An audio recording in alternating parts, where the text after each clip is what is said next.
अनसुनी पौराणिक कथा। जब यमराज को एक ब्राह्मण के चरण छूने पड़े।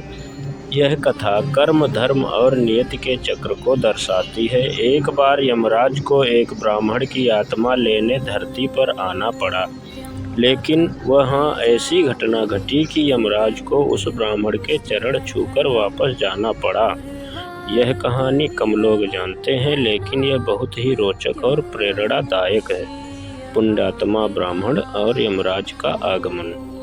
प्राचीन काल की बात है। एक गांव में विद्याधर नाम के एक ब्राह्मण रहते थे। वे अत्यंत धार्मिक, सत्यवादी और निस्वार्थ सेवा करने वाले थे। उन्होंने अपने जीवन में कभी अहंकार, लोभ या अधर्म नहीं किया था। वे प्रतिदिन गरीबों की सहायता करते, गायों को चारा खिलाते और मंदिर में भगवान की आराधना करते थे। एक दिन ब्राह्मण की मृत्यु का समय निकट आया तो यमराज स्वयं उनके प्राण लेने के लिए आए। जब यमराज उनके घर पहुँचे तो उन्होंने देखा कि ब्राह्मण गायों का भोजन करा रहे थे और बाद में साधुओं को भोजन कराने की तैयारी कर रहे थे। यमराज ने सोचा, जब यह ब्राह्मण इतना पुण्य कर रहा है तो मुझे इन्हें अभी ही क्यों ले जाना चाहिए। परंतु नियति को टाला नहीं जा सकता था, इसलिए यमराज ने अपने दूतों को ब्राह्मण की आत्मा लेने भेजा। यमदूतों की हार और वापसी। यमदूत जैसे ही ब्राह्मण के पास पहुँचे तो उनके शरीर में जलन होने लगी और वे वहाँ से दूर भाग गए। यमराज ने आश्चर्य से पूछा, तुम लोग खाली हाथ क्यों लौट आए?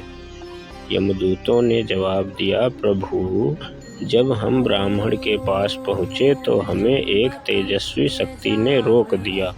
हमें ऐसा अनुभव हुआ मानो हम स्वयं जल जाएंगे।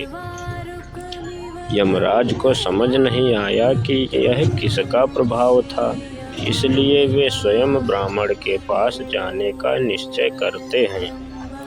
जब यमराज को चरण स्पर्श करना पड़ा।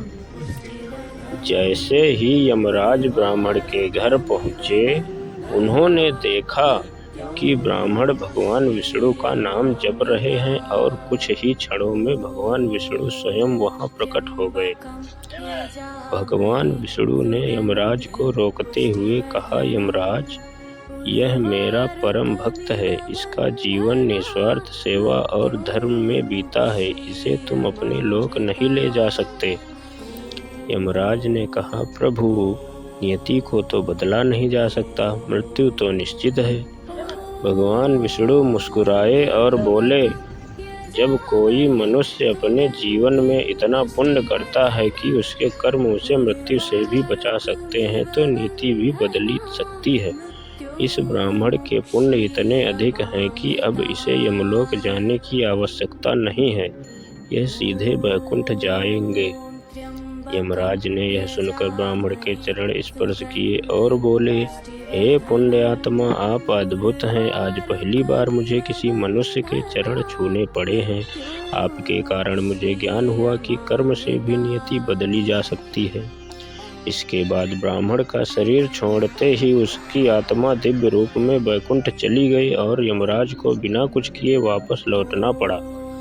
कथा से सीख। अच्छे कर्म करने वाला व्यक्ति मृत्यु के भय से मुक्त हो जाता है। नीति को कर्म से बदला जा सकता है।